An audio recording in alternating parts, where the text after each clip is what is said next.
नमस्कार, मी ज्योतिष रेसिपी मराठीमध्ये तुम्हा सर्वांचं मनापासून खूप खूप स्वागत आहे।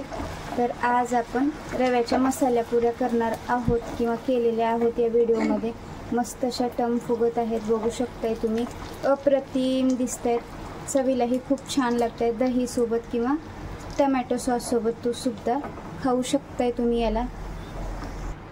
आणि तेल कडकडीत गरम केलं की तेलखटही होत नाहीत पुऱ्याने आणि फुगून तडम होतात आपल्या, म्हणून तेल कडकडीत गरम करून घ्यायचं आहे आपल्याला। हे बघा मस्त अशा फुगत आहेत। ते काही छोटे छोटे टिप्स आहेत, नक्की फॉलो करा। बघू शकताय अप्रतिम सगळ्याच पुऱ्या आपल्या फुगत आहेत, मस्त दिसतात। कसा वाटला व्हिडिओ नक्की कमेंट्स बॉक्समध्ये सांगायला विसरू नका। चला तर बघूया रव्याच्या पुऱ्या कशा बनवायच्या ते। आज आपण मसाल्याच्या रव्याच्या पुऱ्या बनवणार आहोत। कसं बनवायचं ते बघणार आहोत।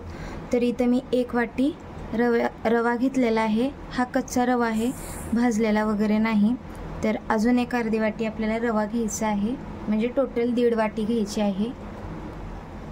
हे बघा, आता आपल्याला याला उकळीचं गरम पाणी घालायचं आहे। याच्यामध्ये मी पाणी गरम करायला ठेवलं होतं। 1.5 वाटी रवा आहे, म्हणजे 1.5 वाटी आपल्याला पाणी घालायचं आहे। हे गरम पाणी याच्यामध्ये ओतून देऊया। हे बघा,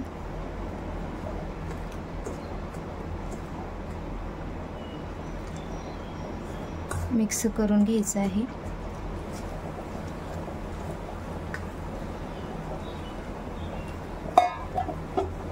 असं मिक्स करून याला पटकन वरती झाकून ठेवून द्यायचं आहे आपल्याला।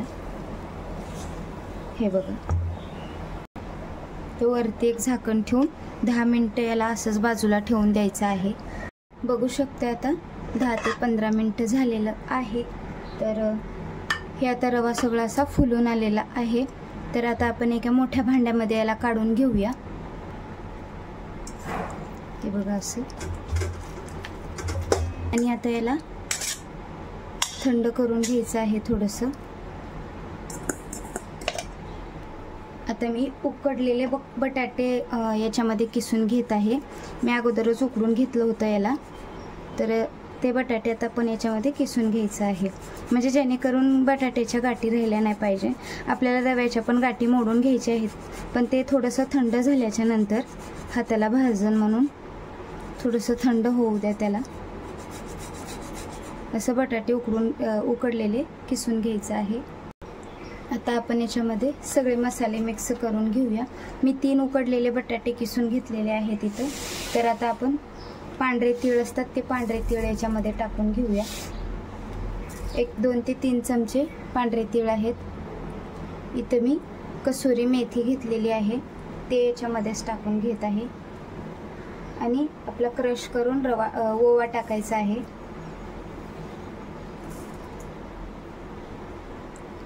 कढीपत्त्याची पाने मी बारीक कापून घेतलेले आहेत, ते पण याच्यामध्येच टाकून घ्यायचं। आणि जिरे क्रश करून जिरे घेतलेले आहेत, ते पण याच्यामध्येच टाकत आहे मी। हिरवी मिरची एकदम बारीक कापून घेतलेली आहे। आणि आता इथं हळद टाकून घ्यायची आहे थोडीशी। इथं बारीक लसूण वाटून घेतलेला आहे मी, ते पण याच्यामध्येच टाकून घ्यायचं आहे आपल्याला। चवीनुसार मीठ टाकून घ्यायचं आहे। इथं लाल तिखट टाकत आहे मी 1 चमचा। आणि आता याला एकजीव करून घ्यायचं आहे। रव्याच्या गाठी सगळ्या मोडून काढायच्या आहेत आपल्याला। हे बघा, गाठी सगळ्या मोडून झालेल्या आहेत रव्यामधल्या। तर आता याच्यामध्ये गव्हाचं पीठ टाकून घेत आहे मी 1 वाटी, 1 ते 1.5 वाटी गव्हाचं पीठ आहे। जोपर्यंत त्याच्यामधलं पाणी ॲब्झॉर्ब होत नाही तोपर्यंत आपल्याला पीठ टाकायचं आहे। तर 1 ते 1.5 वाटीचंच प्रमाण लागेल, जास्त नाही। आणि आता याला आपण एकजीव करून घेऊन मळून घ्यायचं आहे। सैलसर गोळा आपण जसं पुरीला मळतो तसा सैलसर गोळा मळून घ्यायचा आहे याला। पीठ मळून झालेलं आहे। तर आता ह्याच्यावर थोडंसं तेल टाकून आपण याला तेल लावून घेऊया गोळ्याला. आणि याला अजिबात भिजत वगैरे घालायची गरज नाही, लगेच पुऱ्या लाटायला घेतला तरी चालेल. हे बघा, आता आपण पुऱ्या लाटायला घेऊया. लगेच असा गोळा घ्यायचा, गोल करायचा. पिठात बुडवून सुद्धा लाटू शकते किंवा असंचही लाटू शकते. मी इकडे तेल गरम करायला ठेवलेलं आहे अगोदरच, तर असं लाटून घ्यायचं आहे आपल्याला. तेल आपल्याला कडकडीत गरम करून घ्यायचं आहे.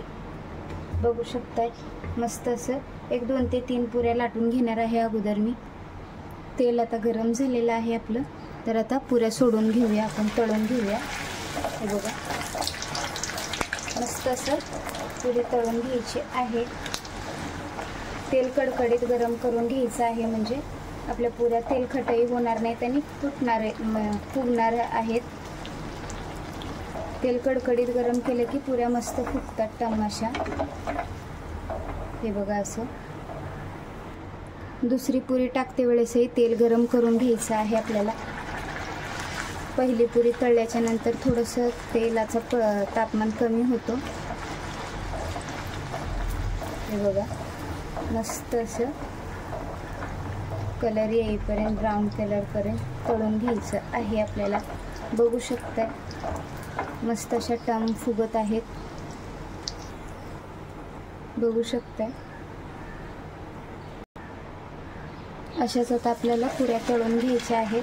व्हिडिओ कसा वाटला नक्की कमेंट्स बॉक्समध्ये सांगायला विसरू नका. आवडल्यास लाईक करा, शेअर करा, सबस्क्राईब करा, बेल आयकॉनला क्लिक करा, म्हणजे माझे नवनवीन व्हिडिओ तुमच्यापर्यंत लवकरात लवकर पोहोचतील. धन्यवाद.